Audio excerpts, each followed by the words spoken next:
Hello, my name is Lauren Webster from Extreme Makeover Church Edition. This week we're in Savannah, Georgia. If you continue watching, you'll find out more about how End Time Commission Church has endured 7 years of processing to become what Dr. Shabazz has coined as the miracle on Millsby Lane. The transformation starts here.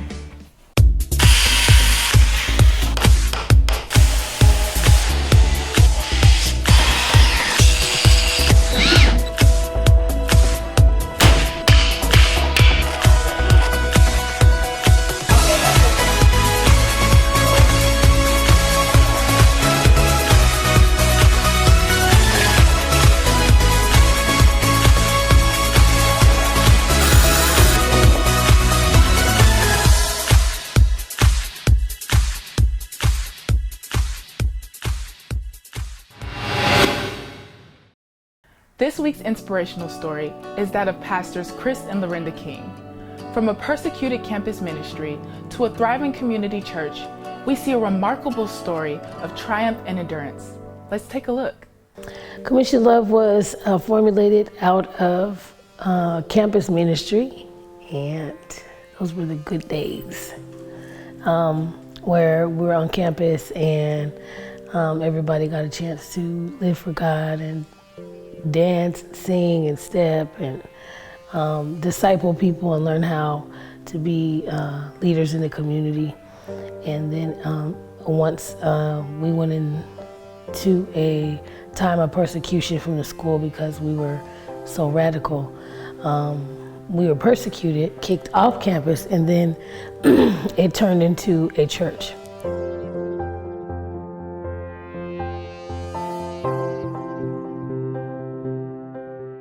The maturation process, transitioning from being young adults to adults with the burden of ministry and responsibility in life had a lot to do with it. When we first started the church, we were all single. There were no children. There was no real financial burdens whatsoever. We had the freedom to sow all our money into ministry. Ministry was 24 hours a day for us back then. And as we started graduating college, getting married, starting families, a lot of the men, the burden of, providing for your families, a lot of the women, the burden of being good mothers and parents, that took a toll on the church aspect of things, on the ministry aspect of things, because now there was a very, very clear tear in a lot of people, what to put the most attention to. With them being in a lowly place and willing to be humbled by God, he was able to move his Jireh. Now let's see what some other members think about their new building. Going into the new place, it's really awesome. I really appreciate her for fighting through everything that she has, through what she's fought through. And I appreciate her coming to redeem me from California. Moving into the new building, I'm actually really excited. I'm excited about the different deliverances that's gonna come forth, the new people, the new areas of growth, God getting ready to transfer this church into.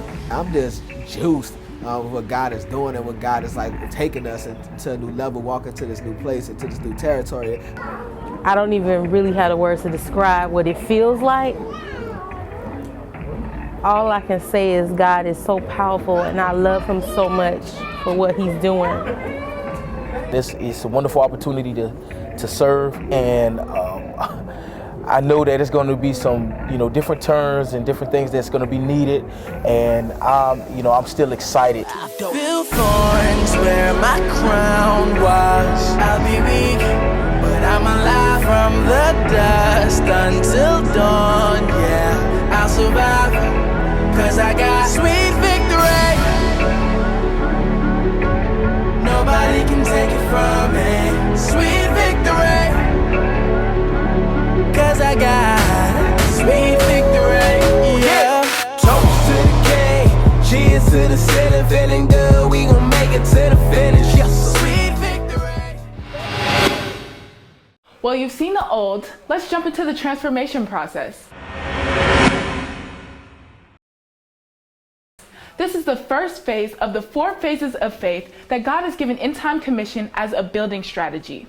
During this phase, you see the tearing down of physical and spiritual barriers and old negative mindsets. A certain level of purity is required for this phase. When we tore down the wall and first moving in, because to see everybody, rally together and be a part of taking down the first wall, it kind of, to me, was like symbolic of, getting rid of the old stuff collectively so that we can come into something new. We were moving into this new space and it was all God. I knew it was God. I knew I was where God wanted me to be, but I was also dealing with the fact that my husband, left God. He left the church. And, I was kind of like having to cope with all of that during that time frame. Taking the sledgehammer and knocking the wall down in the natural for me was a way of telling myself and telling the enemy, and also exemplifying to the church that I wasn't backing down. Even though like Satan had literally hit me with the best shot he had.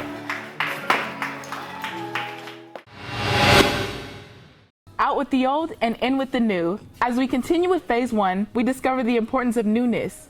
New relationships, new faces, and most importantly, new stuff. Are you guys ready? Yeah! I love this one. I want them to see you, so I'm climbing up to the top. It was coming back from working in a church and came in, and David, the 10-year-old, and he was broke down crying, like, praising God, and just really went into deep worship. When I walked up, he was crying. So I was just like, what's wrong with him? So I'm just watching him, and it was just like all of a sudden, it was like I started feeling, what he was feeling, like in the spirit. Like I started feeling like I needed, it was a praise, like I needed to praise. It was almost like I was, interceding for him at that point. You could feel like he was holding back, and because he was holding back, it was on me, and I was just going up and down and back and forth and running and praising God. And finally, he let go, he let loose, and he started praising God. And it was like in that moment, my spirit, man, could kind of calm down a little bit.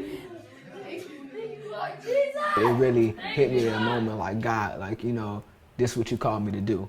And, this is what you called me to, like, to be, like, just a little bit of impartation into him, and, like, his own heart and his own drive to, want to serve God and want to have a relationship with God. It showed me, like, right there in that moment that, like, out of the amount of babes, like, that they can really have a relationship with God. Like, he came into deep worship, and he was, like, worship for hours. Like, he was filled with God's fire. Like, he couldn't contain himself. Like, he was shaking. He was, just jumping up and down, like, really worshiping God. Like, really, like, just like a grown adult would do. And it amazed me, like, to see that. So to see him do that, then right in the moment he ended up receiving his tongues. It showed me that, like, this church, what we're going to do in here is, like, really the kids are going to get everything that they need. For me, I haven't yet, spoken in tongues, to see my son doing it was just like, wow, like, oh my God, like if I wasn't a believer before, I am now, to see my 10-year-old son,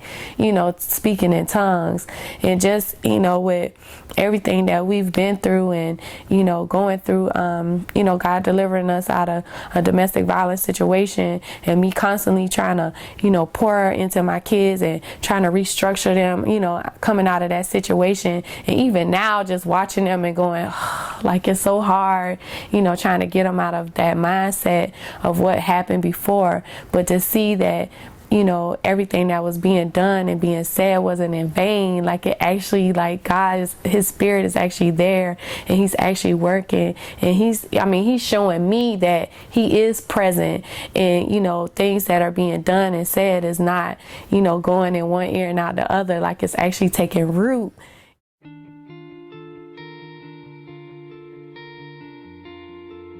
I was in a rough place, and I went to the beach, and Commissioner Love was there, and it was during Rosh Hashanah, and I met Trevor, and he told me what was happening, and I seen there was gonna be some food, so I was like, yes. And so no, but I just knew it was gonna be an awesome time because it was something I never experienced before. And Cece, she was real inviting, really warm, and everyone that she introduced me to everybody, and everybody received me well. Everybody was just real loving and made me feel like, okay, you're family, and I had only just met them, so that's what drew me. I was actually already a member at a different church, and I was really like pulling on God for something different, something more. I was really thirsty. I was really hungry. I'm like, okay, it can't be more to just going to church and going to Bible study. There's more to it than this. I know it is. Like, this is not enough because I do more studying I do at home than I do at church, and I'm doing more work at home and pulling on God more at home than I do at church. So I lived in an area where it just so happened Elder Jan had lived there for years, and I had been there for 2 years already. I'd never seen her, never, not once. And we were outside, and normally I don't go outside in that neighborhood, but Jeremiah wanted to go outside, so I sat outside with him. He was playing, and we seen Elder Jan's children, and it was like, it really was God, because I could have ran into her any time before then, and I never did. Never seen her, her husband, her children, any of that. So she invited me to skate night. Turn up, and it was amazing. Like the love that I felt when I went, and I was so excited. I was like, "Wait, that's the pastor? She's so awesome! Like you can just really see like the love of God within the church." And it was just, for me, it was amazing. My dad, serving God with my dad is one of the biggest blessings God could have ever done for me.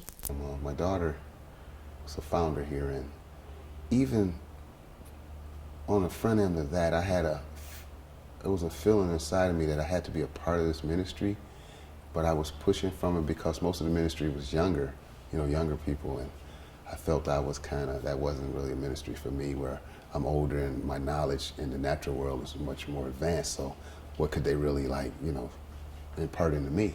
To know that me and Apostle Render prayed, in faith, because at that time it didn't look good. To pray in faith, and my dad, became best friends with her dad, and, they like brothers, and, they love God together. And it's like everything that God showed us he was going to do when my dad was in his worst place, he did it. I'm a direct result of what can happen through prayer and believing God. And to see my dad as the head deacon, in the church, he's here and he's building and he's helping build things. I remember him building things when I was a little girl, but now he's building like the house of God. And he's here longer than the younger man. My daddy's like, what, almost 60? Sorry, Dad. He's like almost 60, but he's youthful and he's happy and he's smiling. I mean, I see God processing me, as far as building. I have to say this, that in my experience in my years, I've built a lot of things, but I haven't really been involved with building a worship center, a church, if you will. This is such an awesome opportunity for me, and a pleasure. I thank God for it, the opportunity to do this, because I'm so gratified. Nothing gives me a better feeling than doing this, and I enjoy it so much. I do. I can't wait to get here. To be able to look at him and see that passion burning on the inside of him for the church that I love, and for the church that's, that I helped start, and to see that God, bless him to be faithful now, and to see that he's honest. My dad, he wasn't an honest man, and to see God take somebody and transform them, I don't think it's nothing that God can't do.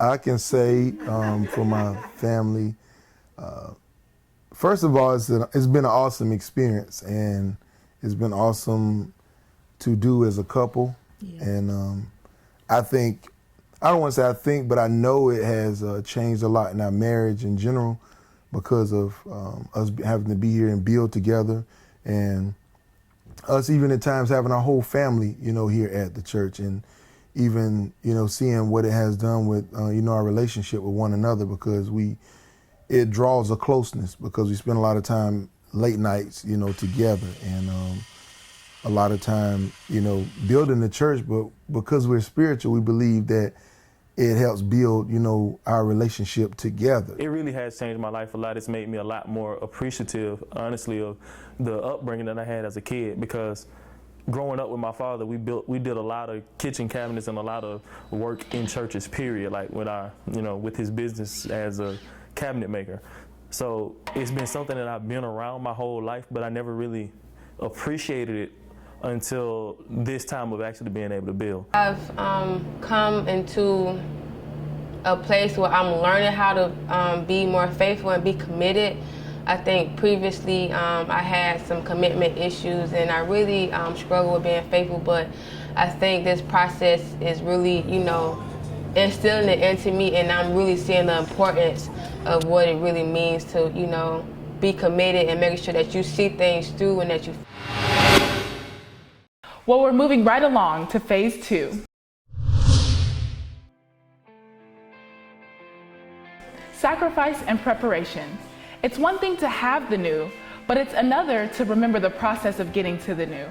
So with that being said, let's look at the process of funding this big work of faith.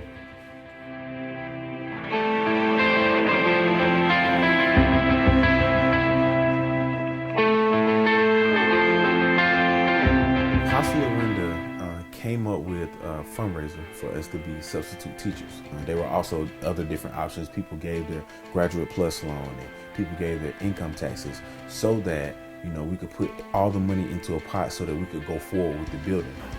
Personally, what God laid on me to do, having a teacher certification, we made about $150 a day, and God laid it on me to donate everything that I made to the building of the temple. Financially, I couldn't sacrifice. As far as laboring and being here, allowing that to be my sacrifice, you know, I took really seriously, because, you know, I wanted to make sure that, you know, if I couldn't give in one area, then I wanted to put all of my efforts into making sure that my labor was in the place that it needs to be. Initially, when we started it, you know, I was in a place where, you know, I was for it, you know, but, you know, when God started to stretch me and God, you know, was bringing up different issues and things like that, and, you know, I began to get frustrated. And, you know, as far as having to balance, if you will, being at the church and substitute teaching and trying to do school and trying to do all of the different things that was placed, you know, on my plate, you know, I began to get frustrated. And the frustration led me to, you know, have a grudging heart towards giving. Before we started the whole church build and everything, I didn't have a vehicle, and, you know, was catching the cat around city, you know, trying to make it work, hitchhiking when I could with different people who I know, you know, trying to get rides to different places. You know, I bless God for y'all that helped me out, you know, all that good stuff. But, like, through the midst of this process, like, God literally moved in my parents, like, to be able to get me a vehicle. I know my biggest blessing, I would say, is the car that God gave. And, you know, getting that car, it really, honestly, has, like, humbled me a lot. God has used it to show me the condition of my heart. I know this might sound awkward, but, you know, He's shown me the condition of my heart, whether it be pretty much the ungratefulness and the, you know, asking God, Lord, I want you to elevate me and I want you to take me higher. And then He's like, okay, I will. And now let me show you what's there. I know that it's like God has done a work in everybody, because it's like me being responsible for it. I know what He's done, you know, in my life. Well, we're almost to the home stretch, the grounded phase. Everything's almost solidified, but as usual, there are bumps along the road that try to deter us from reaching our goals. Here's the problem.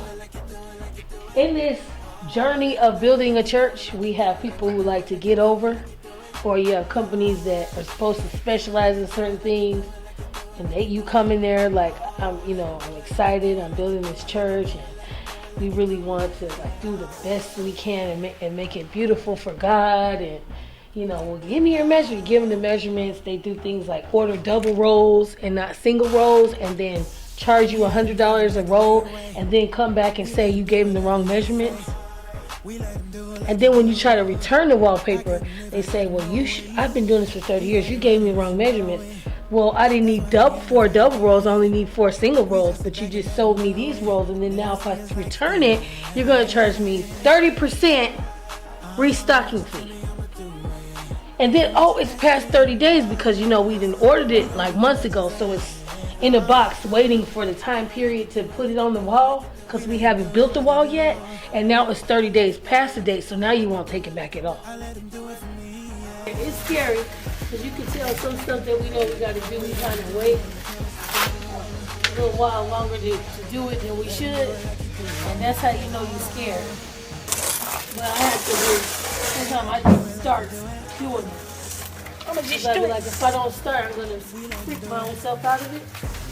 And if I pray, I have to have faith that He can help us do other things in life, and He can help us build. Do your research ahead of time and pray that God sends somebody who's knowledgeable about contractors and different scopes of work concerning plumbing, plastering, anything that has to do with somebody that's well knowledgeable about all areas, that's not trying to get over. But now I'm starting to realize that getting over on churches is common. With all of the spiritual warfare End Time Commission family had to endure, they got by with lots of love and laughter.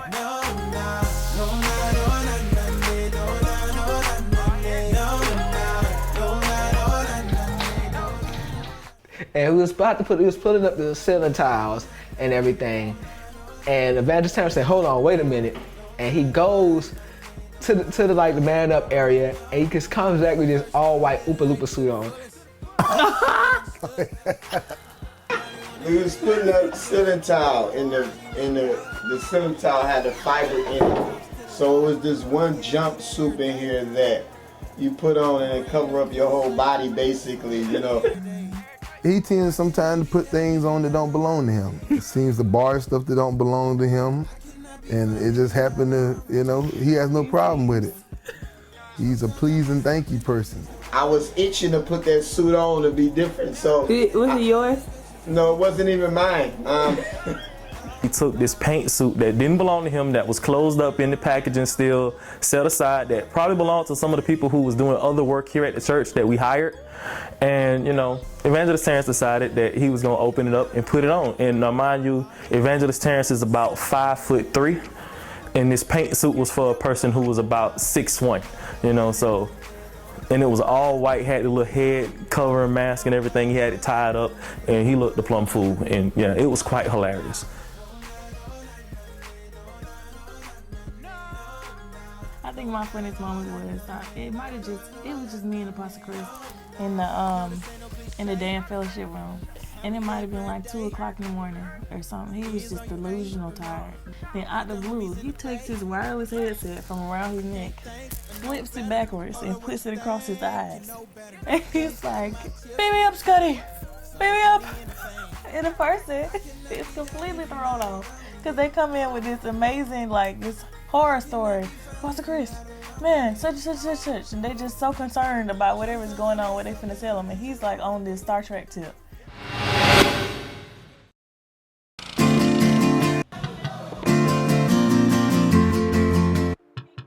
This is it. This is the big reveal. This is the beautification phase.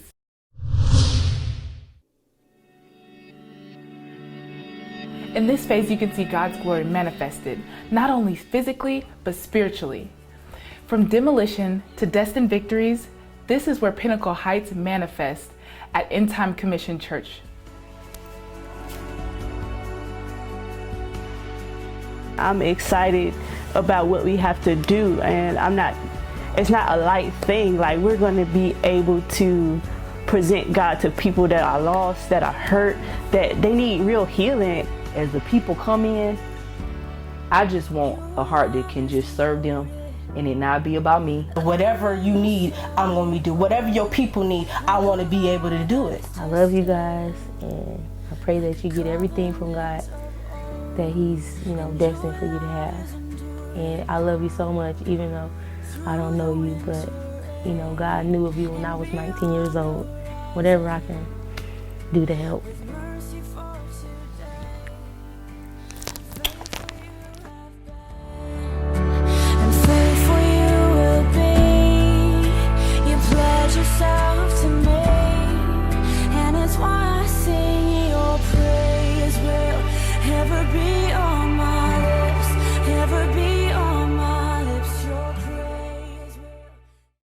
Well, that's it. On behalf of the End Time Commission family, I'd like to extend a special thank you to everyone who believed and donated. I'm not done. Still don't have a playground yet. Can they fix the playground? Yes, right on it. There's no playground. Science! So it's not going to be done till we have the playground? Science, be thankful. Science, be thankful. Be thankful that you got a church. But we don't have no playground. You don't need no playground together like that. Leave me alone. You have a bed at the church? Yes. Why? Because we got to see your face at least. Because all these young, crazy young people keep us up all night. That's why you have a bed. Because I live in Pooler. Hello, my name is Lauren Webster, and I'm from Extreme Makeover Church. Come with Dr. Estrella Chavez. It's not her name.